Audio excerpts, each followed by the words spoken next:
नमस्कार, संसद टीवी की इस विशेष प्रस्तुति में आप सभी दर्शकों का बहुत बहुत स्वागत है। मैं हूं सुरेंद्र कुमार। आज हमारे साथ बेहद खास मेहमान मौजूद हैं। हमारे साथ मौजूद हैं राज्यसभा के सांसद, देश के प्रमुख शिक्षाविद और लवली प्रोफेशनल यूनिवर्सिटी के संस्थापक चांसलर डॉक्टर अशोक कुमार मित्तल। शिक्षा, रिसर्च, सामाजिक सेवा और संसद चारों मोर्चों पर सक्रिय भूमिका निभाने वाले डॉक्टर मित्तल का मंत्र है transforming education, transforming India. Rajya Sabha में उनकी भागीदारी शिक्षा सुधार, रोजगार, मानव तस्करी, किसानों की स्थिति और अन्य मुद्दों पर लगातार हमें देखने को मिली है। संसद टीवी पर सर आपका बहुत बहुत स्वागत है। पहला सवाल, संसदीय भूमिका और नीति आप मार्च 2022 से निभाते आ रहे हैं। ऐसे में राज्यसभा सांसद के तौर पर 3 साल के कार्यकाल को आप कैसे देखते हैं? अपनी उपलब्धियों को कैसे देखते हैं? कैसा रहा ये अब तक का सफ़र? शिक्षाविद होने से, समाज सेवी से आप लगातार कई मोर्चों पर काम करते आए हैं। संसद में आपकी भूमिका को क्या देखते हैं और जो आपकी उपलब्धियां रही हैं बीते 3 साल से, वो क्या रही हैं?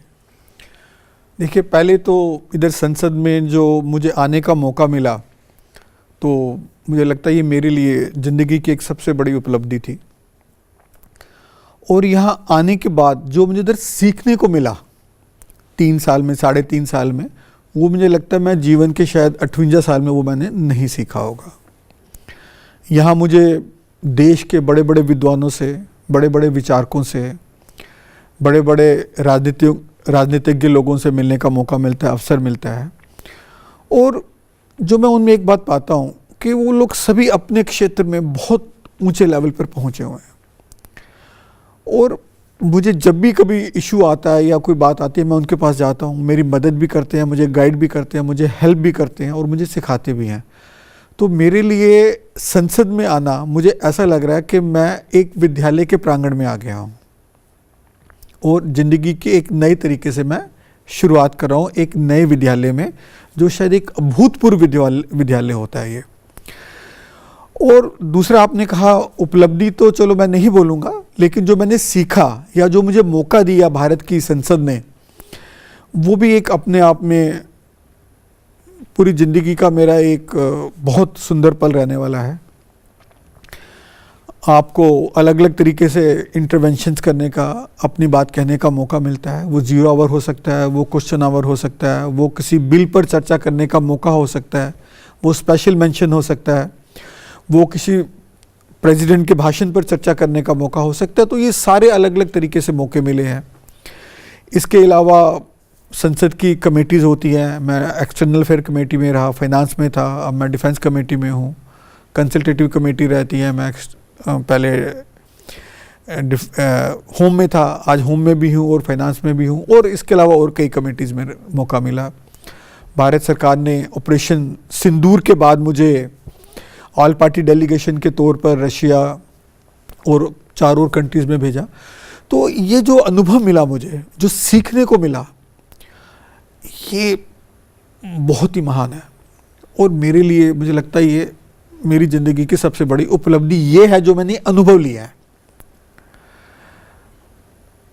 और मिलता जा रहा है लगातार। और मुझे उम्मीद है कि जो मेरे इस कार्यकाल में 2.5 साल रह गए हैं, उसमें मुझे और ज़्यादा सीखने को मिलेगा और मैं इस अनुभव को वापस अपने विश्वविद्यालय में ले जा पाऊँगा, जो मैं लेके जाता भी हूँ। और एजुकेशन में, जहाँ जैसा कि आपने बोला, इस अनुभव को लेते हुए मैं एजुकेशन में क्या सुधार कर सकता हूँ, अपने विश्वविद्यालय में क्या सुधार कर सकता हूँ, और सांसद के तौर पे जहाँ मुझे मौका मिले मैं देश की एजुकेशन को सुधारने के लिए अपना क्या योगदान दे सकता हूँ, ये मुझे मेरे लिए बहुत ही गर्व की बात है। सर, अगर हम बात करें आपके कार्यकाल की, लगभग 150 के करीब सवाल आपने इस दौरान पूछे हैं। 4 प्राइवेट मेंबर्स बिल हैं। आपके हिसाब से एक सांसद की भूमिका क्या होनी चाहिए संसद में, और जो भूमिका आपने अब तक निभाई है उसमें आप कितना खरा मानते हैं अपने आप को, और क्या चुनौतियां आपकी रही हैं इस दौरान, कि कौन कौन से ऐसे सवाल रहे, विषय रहे जो आपके क्षेत्र के, क्योंकि लोकसभा सांसद का तो एक क्षेत्र होता है, एक राज्यसभा सांसद के लिए पूरा राज्य ही उसका क्षेत्र हुआ, लेकिन फिर भी एक नोडल जिला आप चुनते हैं जिसमें विकास के कार्यों को आप करते हैं। तो कौन से ऐसे विषय रहे, प्रायोरिटीज़ आपकी क्या रही? अगर हम बात करें शिक्षा की, स्वास्थ्य की, रोजगार की, तो इन सब को आप प्रायोरिटीज़ के तौर पे गिनते हैं या आपको लगता है कि इन सबको एक साथ लेके आगे बढ़ने की ज़रूरत है? देखिए, सांसद के तौर पर जो हमारा पूरा पंजाब की जिम्मेवारी होती है, जो नोडल एजेंसी होती है सिर्फ फंड्स को डिसबर्स करने के लिए, पैसा अपनी स्टेट में पंजाब में कहीं भी खर्च कर सकते हैं। और मेरी कोशिश रहती है कि जो सांसद निधि मुझे मिलती है वो मैं उस चीज़ में ज़्यादा खर्च करूं जिस चीज़ों में लोगों के मैं दुख दूर कर सकूं। जैसे कि मेडिकल, वहाँ मेरा हमेशा कोशिश रहती है कि मैं उधर खर्च करूं कि मेडिकल में कुछ कोई इक्विपमेंट चाहिए हैं या किसी पर्सनल किसी की प्रॉब्लम है वहाँ मैं मदद कर सकूं, तो वो मैं करने की कोशिश करता हूं। अब पंजाब में जैसे पीछे बाढ़ें, अभूतपूर्व बाढ़ आई और 2000 से ज़्यादा गांव तकरीबन ध्वस्त हो गए, लाखों एकड़ जगह जो खेती थी वो ध्वस्त हो गई, तकरीबन 25 लाख लोग बाढ़ से पीड़ित हो गए। तो वहाँ जो मैं खर्च कर सकता हूँ मैं वहाँ करने की कोशिश कर रहा हूँ और आगे भी करता रहूँगा। इसके अलावा कुछ हमारे सोसाइटी के, समाज के ऐसे क्षेत्र होते हैं जो इग्नोर हो जाते हैं, जैसे शमशान घाट होते हैं, उनको कभी कोई पैसा मांगता नहीं, कोई देता नहीं। तो मैंने वो अडॉप्ट किए हैं कि मेरे ज़िले में या आसपास शमशान घाट में कुछ भी जो इम्प्रूवमेंट की जा सकती है वो मैं ज़रूर करूँ। ये तो हो गया निधि वाली बात। अब आपने जो बात की संसद के सवालों की, तो उसमें मेरा एक मेन लक्ष्य ये रहता है कि मान लीजिएगा मुझे एक दिन शायद 5 से 7 सवाल पूछने की अनुमति होती है, तो मैं सारे ही लगाता हूँ। हर दिन के हिसाब से जितनी मैक्सिमम अनुमति संसद देती है मैं पूरे लगाता हूँ। 0 आवर होता है वो मैं सारे ही 0 आवर डालता हूँ। स्पेशल मेंशन होता है वो हर रोज़ मैं डालता हूँ, हफ्ते में एक बार उसकी अनुमति होती है। पार्टी की तरफ से हम कोशिश करते हैं कि बिलों पे चर्चा करने का मौका मिले, मैं वो करता हूँ। प्राइवेट मेंबर बिल्स जो आपने बोला 4 नहीं, मैंने तकरीबन 16-17 प्राइवेट मेंबर बिल डाले हैं और 3 एक आप सत्र में डाल सकते हैं, तो मैं 3 हर सत्र में डालता हूँ। ब्रदर उसमें मैं एक बताना भी चाहूँगा, भी एक मैंने प्राइवेट मेंबर भी डाला कि नेशनल कमीशन फॉर मैन। मुझे बड़ी हैरानी है कि उसमें इतना ज़्यादा रिस्पॉन्स आया कि नेशनल, कुछ हमारे आजकल जो भी कानून बने वो थोड़े से वन साइडेड बन गए, जेंडर न्यूट्रल नहीं थे वो, तो उसकी वजह से पुरुष समाज को एक समस्या आनी शुरू हुई। तो बहुत ही उस बिल को अभूतपूर्व समर्थन मिला। और उसमें सबसे महत्वपूर्ण बात यह है, जो समर्थन मिला, जो मुझे आके लोग मिलते हैं उसमें महिलाएं ज़्यादा होती हैं। तो मैं उनसे पूछता हूँ आप क्यों, ये तो पुरुषों के लिए बिल है। बोलता नहीं, जब पुरुष सफ़र करता है, हम बहन के तौर पे, भाभी के तौर पे, माँ के तौर पे हम भी सफ़र करते हैं। तो ये मेरे लिए भी एक नई शिक्षा थी। तो इस तरीके से सीखने को भी आपको मिलता है। एक मैंने नेशनल कमीशन फॉर फार्मर्स का बिल डाला जो कि डिबेट पर भी आ गया था, और लेकिन समहाउ संसद उस दिन रद्द हो गई, तो वो मेरा मिस हो गई अपॉर्चुनिटी। तो ऐसे अलग अलग विषयों पे मैंने बिल डाले हैं और मैं कोशिश करता हूँ कि हमारे देश के जो भी विषय हैं जिसमें लोगों को ज़रूरत है इम्प्रूवमेंट करने की, या लोगों को ज़रूरत है कि मैं सांसद के तौर पे कुछ उसमें बेहतर कर सकूँ, तो मैं करने की कोशिश करता हूँ। वो कोई भी विषय हो सकता है, वो साइंस हो सकता है, वो एग्रीकल्चर हो सकता है, वो एजुकेशन हो सकता है, वो हेल्थ हो सकता है, वो एटॉमिक एनर्जी हो सकता है, वो डिफेंस हो सकता है, फाइनेंस हो सकता है, बैंकिंग हो सकता है, इंश्योरेंस हो सकता है, रूरल डेवलपमेंट हो सकता है, माइनिंग हो सकता है। कोई भी विषय जो देश की तरक्की के लिए इम्पोर्टेंट है, मैं उसको उठाने की अलग अलग तरीके से प्रयास करता हूँ। और मुझे लगता है मैं जो भी उसमें अपना हिस्सा डाल सकूं, मैं डालने का पूरा प्रयत्न करता हूं। और बाकी तो जो आपके दर्शक हैं वो बताएंगे, या देश की जनता, पंजाब की जनता बताएगी कि मैं इन प्रयासों में कितना सफल हुआ हूं। वही मेरा इस चीज़ का आंकलन करेंगे। जी, आप पंजाब से आते हैं, ऐसे में जब संसद में आप पहुंचते हैं, देश के अलग अलग राज्यों से लोग आते हैं, अलग अलग कल्चर्स को रिप्रेजेंट करते हैं, अलग अलग भाषा को रिप्रेजेंट करते हैं। ऐसे में जो आपका अनुभव रहा उसको आप कैसे देखते हैं? क्योंकि ये अनुभव और कहीं नहीं मिल सकता। एक ऐसा प्लेटफॉर्म जहां से चुने हुए सांसद आते हैं, लोगों की भावनाओं को लेके आते हैं, उनकी ज़रूरतों की बात वो संसद में करते हैं, अपने अपने क्षेत्रों की विषयों को लेके संसद में अपने मुद्दे उठाते हैं। वहीं पंजाब को लेकर अगर हम बात करें तो रोज़गार एक अहम मुद्दा है, बेरोज़गारी है, दूसरा नशा, ये बहुत गंभीर मुद्दा है, दूसरा बॉर्डर एरिया है। तो ऐसे में आप जो इन समस्याएं हैं पंजाब राज्य की, वो कौन सी आपको लगती है, और उनको बाकी सांसदों से मिलके भी, बातचीत के आधार पर भी क्या लगता है कि समाधान की ओर जो आप आगे बढ़े हैं या आपने विषय उठाए हैं, उसमें किस तरह से उसकी आपकी भूमिका रही है? जैसे मैंने बोला कि मैंने अलग अलग विषयों पर अपने मुद्दे उठाए हैं। कल मैंने जैसे एक छोटा सा मैं एग्जांपल दूंगा, जो ये मैनुअल स्कैवेंजिंग होता है उस पे जो हम उठाया कि जो सफाई के हमारे सफाई कर्मचारी हैं उनको हम नालों में उतार देते हैं, वो सल्फाइड गैस होती हैं, उनसे उनकी मृत्यु हो जाती है। 23-24 में तकरीबन 100 लोगों की मृत्यु हुई। और हम चांद पे जाने की बात करते हैं, हम मंगल पे जाने की बात करते हैं, पर हम उनकी जीवन को सुरक्षित बनाने के लिए कुछ ऐसा रोबोट या ऐसी टेक्निक नहीं ईजाद कर सकते ताकि उनको नालों में ना उतरना पड़े। वो मैंने विषय उठाया और मुझे खुशी है कि मेरा ये 0 आवर में तकरीबन सभी सांसदों ने, चाहे वो विपक्ष के थे चाहे पक्ष के थे, इसका खुले दिल से समर्थन किया कि ये चीज़ नहीं होनी चाहिए। तो ये सारी चीज़ें मैं उठाने की कोशिश करता हूँ और तकरीबन हर मुद्दे पर मुझे सभी सांसदों का समर्थन मिला। किसी ने कह के किया या किसी ने पर्सनल लेवल पर मुझे मुबारकबाद दे के किया। और पर ये मुझे सीखा कहाँ से मैंने, ये मैंने संसद से सीखा। जो दूसरे सांसद साहब बोलते हैं या जब हम आपस में बैठ के विचार विमर्श करते हैं, बैठक करते हैं, तो उनसे ही मुझे सब कुछ सीखने को मिल रहा है। ये तो जैसे आपने बोला, बिल्कुल आप ठीक कह रहे हैं कि संसद जो है, भारत की संसद विशेष तौर पर सीखने के लिए सबसे बड़ा प्लेटफॉर्म है। और यहाँ आके आप लोगों के दुख दर्द दूर करने के लिए अपना योगदान कर सकते हैं, अपनी सेवा डाल सकते हैं। एक मैं और भी बात कहना चाहूँगा, जैसे हम अपर हाउस में हैं, राज्यसभा में हैं, तो मैं यदि इसका एक कंपैरिजन करूं ब्रिटिश की अपर हाउस से, जो कि हाउस ऑफ लॉर्ड्स बोलते हैं, वहाँ तकरीबन 800 साढ़े 800 सांसद हैं। हमारे यहाँ पे 245 सांसद हैं और हमारे देश की 140 करोड़ की आबादी है। तो एक सांसद राज्यसभा का तकरीबन 60 से 70 लाख लोगों को रिप्रेजेंट करता है, जबकि ब्रिटिश में हाउस ऑफ लॉर्ड्स में एक सांसद सिर्फ 70,000 लोगों को रिप्रेजेंट करता है। मतलब 10% नहीं, 1%। तो जब भारत के संविधान ने हमें इतनी बड़ी अपॉर्चुनिटी, इतना बड़ा मौका, इतना बड़ा आशीर्वाद दिया है कि हम 60 से 70 लाख लोगों को रिप्रेजेंट कर रहे हैं, जबकि ब्रिटेन में सिर्फ 70,000 लोगों को एक सांसद रिप्रेजेंट करता है एवरेज तौर पे, तो इससे बड़ा मौका क्या हो सकता है। शायद दुनिया में सबसे ज़्यादा नंबर्स को, जनता को रिप्रेजेंट करने का मौका भारत की संसद देती है। तो मुझे लगता है हमारी बहुत बड़ी जिम्मेवारी है, बहुत बड़ी जिम्मेवारी है। जी, हम बात करें बतौर सांसद, राज्य और केंद्र के बीच में एक सांसद की भूमिका एक कड़ी की तरह होती है। वो राज्य सरकार हो या केंद्र सरकार, उसकी अहम योजनाओं के माध्यम से अपने क्षेत्र का, राज्य का विकास करने के लिए प्रयास करता है।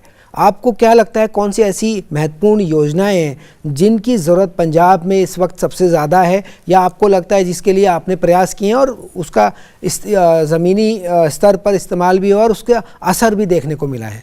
देखिए, पंजाब में हर स्टेट में, राज्य में अपनी अपनी समस्याएं होती है, पंजाब में भी हैं। जैसे पंजाब में एक रूरल डेवलपमेंट फंड होता है, भारत सरकार से आता है, तकरीबन हमारा 800-900 करोड़ का वो शायद बकाया है। तो वो मैंने आवाज़ संसद में उठाई, तो मुझे लगता है उस पर कार्रवाई करेगी भारत सरकार और ज़रूर हमारा पंजाब का फंड देगी। ऐसे अभी पंजाब में बाढ़ें आई, तो उसमें पंजाब सरकार ने जो लॉस हुआ, नुकसान हुआ किसानों को, लोगों को, तकरीबन 12,000 करोड़ का लॉस का आंकलन किया पंजाब सरकार ने। तो वो मुद्दा मैंने संसद में उठाया यही बात करते हुए।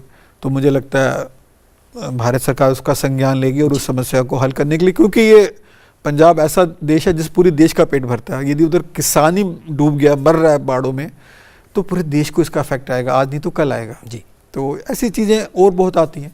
आपने नशे की बात की है, मैं इस बारे में एक स्पष्ट करना चाहूँगा, जो नशे की समस्या पंजाब में भी है पर देश के हर राज्य में है। हम दिल्ली में इधर बैठे हैं, इधर भी है, लेकिन वो कुछ ना मूवीज़ ने इसको गलत तरीके से रिप्रेजेंट कर दिया। शायद उड़ता पंजाब मूवी आई थी, उसने प्रेजेंट गलत तरीके से किया, क्योंकि जो हमारी हिंदी मूवीज़ बनती हैं वो पंजाब से बहुत इन्फ्लुएंस होती है। आप देखेंगे कोई भी टॉप हिंदी जो हिट है मूवी, उसमें पंजाबी गाना जरूर होगा, पंजाबी तड़का जरूर होगा। तो इन्होंने क्या किया कि पंजाब का तड़का इतना चलता है तो पूरी दाल ही पंजाबी बना दी जाए। तो ये काम किया उड़ता पंजाब ने और पंजाब को गलत रिप्रेजेंट किया।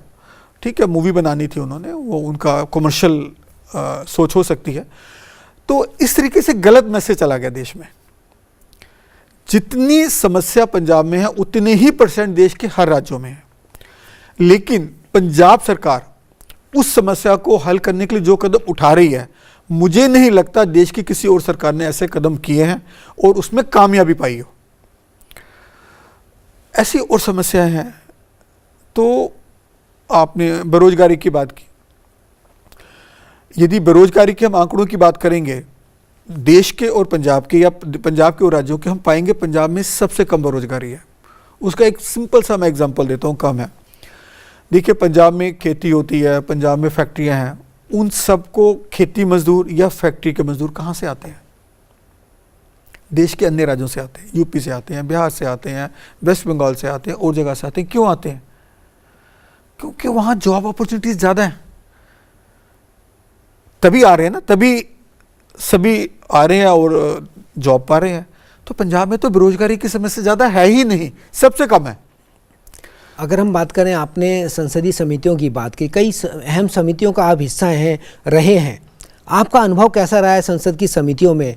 संसद की कार्रवाई तो देश आराम से देख लेता है संसद टीवी के माध्यम से, देश के कोने कोने में संसद टीवी पहुंचाता है कार्रवाई कैसे चल रही है, किस तरह से सांसद या मंत्री अपने विषयों को लेकर संसद में रखते हैं।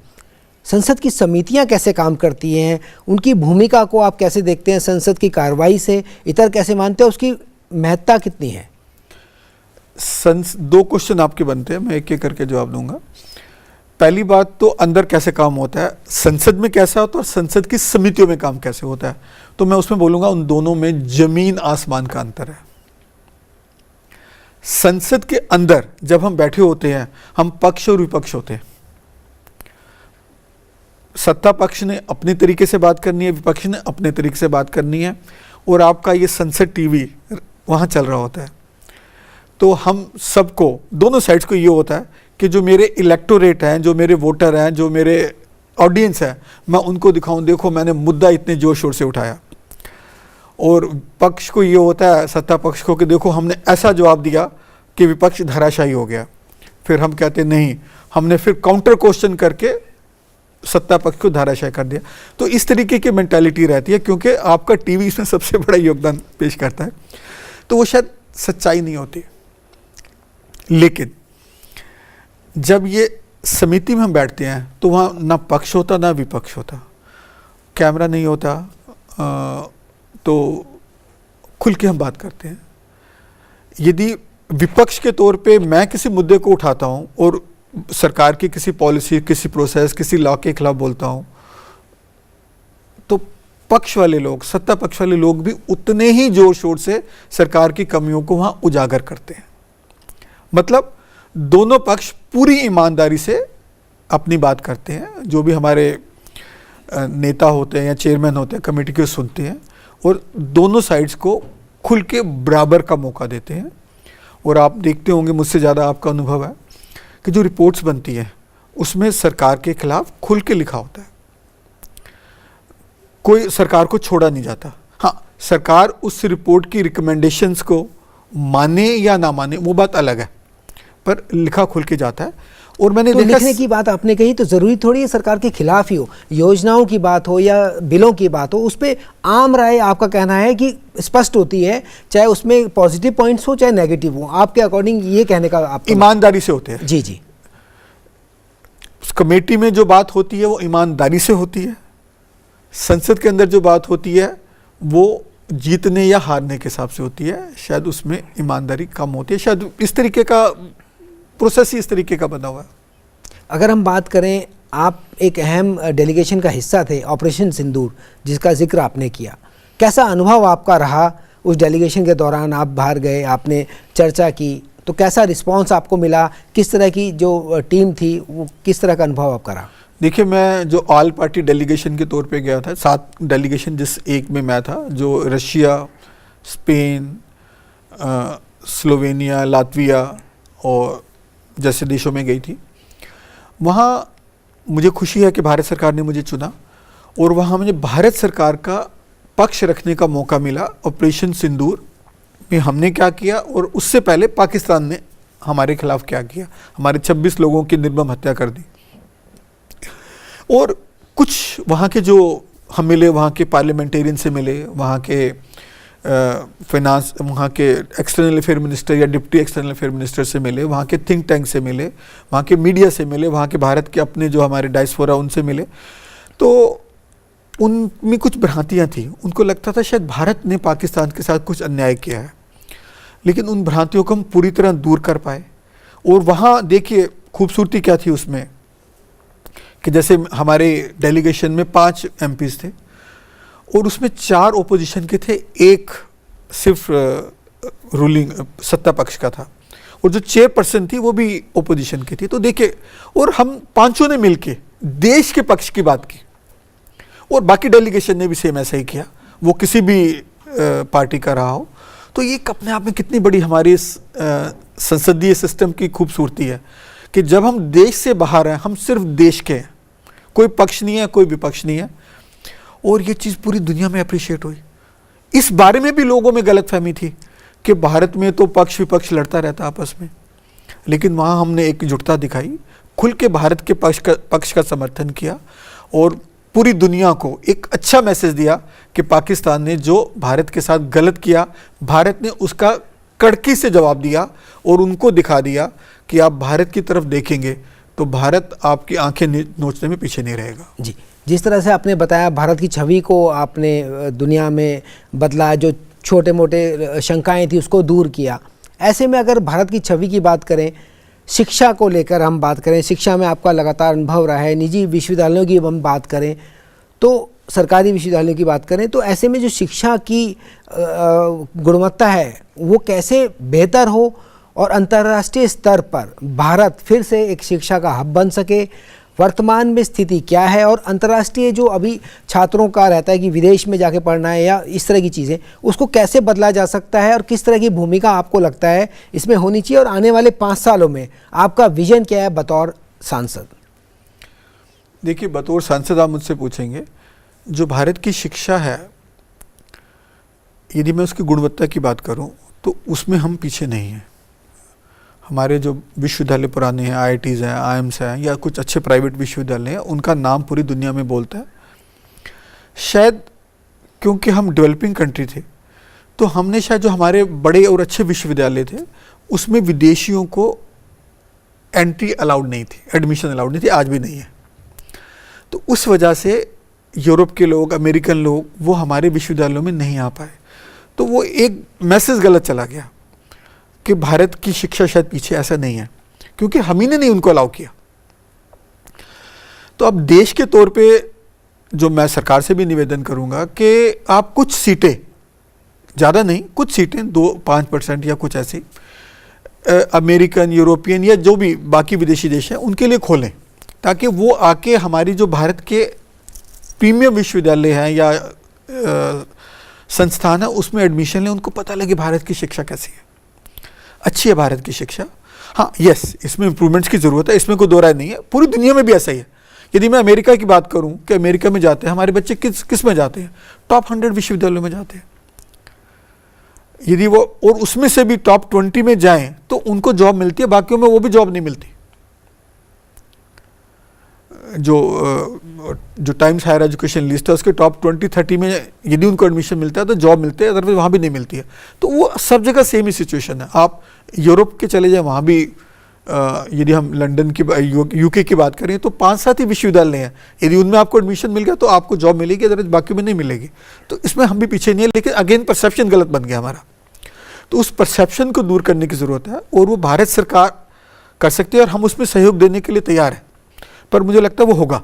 अब हम बात करेंगे आने वाले समय में कैसा रहेगा आपका जो विज़न है, वो क्या है अगले बाकी के कार्यकाल में? देखिए, मेरा तो यही रहेगा कि जो अब तक मैंने 3.5 साल में सीखा है उसको अगले 2.5 साल में मैं और मजबूती से उस बात को पेश कर सकूं, और एक सांसद होने के नाते जो मेरी जिम्मेवारियां हैं या जो मेरी समर्थ्य है, जो मुझे सरकार ने या संसद ने दिया, उसको मैं निभाऊं, और इन विषयों पर जिन पे मैं बोल चुका हूं और उन विषयों पर जिन पे नहीं बोल पाया हूं मैं उनको उठाऊं और भारत सरकार के संज्ञान में लाऊं, और बाकी जो पूरे देश की 140 करोड़ जनता है उनके संज्ञान में लाऊं, ताकि हम सब मिलकर जो भी देश में समस्याएं आ रही हैं उनको लड़ें और उनको दूर कर पाएँ और भारत को जितना जल्दी हो सके ईमानदारी के साथ एक विकसित भारत बना सके, यही मेरा प्रयत्न रहेगा। जी, संसद टीवी पर आया, आपका बहुत बहुत धन्यवाद, इतना कीमती आपने समय दिया, धन्यवाद। तो ये थे डॉक्टर अशोक कुमार मित्तल, जिन्होंने बताया कि किस तरह से वो अपने विजन के साथ आगे बढ़ रहे हैं। डॉक्टर अशोक कुमार मित्तल एक ऐसा नाम जो संसद में नीति की भाषा बोलता है और शिक्षा के जरिए ज़मीनी बदलाव करता है। उनका सफ़र यह दिखाता है कि नेतृत्व सिद्धांतों और सेवा भाव से जुड़ता है तो उसका असर सिर्फ आंकड़ों में नहीं बल्कि जिंदगियों पर पड़ता है। इसी के साथ हमारी इस पेशकश में मुझे दीजिए इजाज़त। नमस्कार।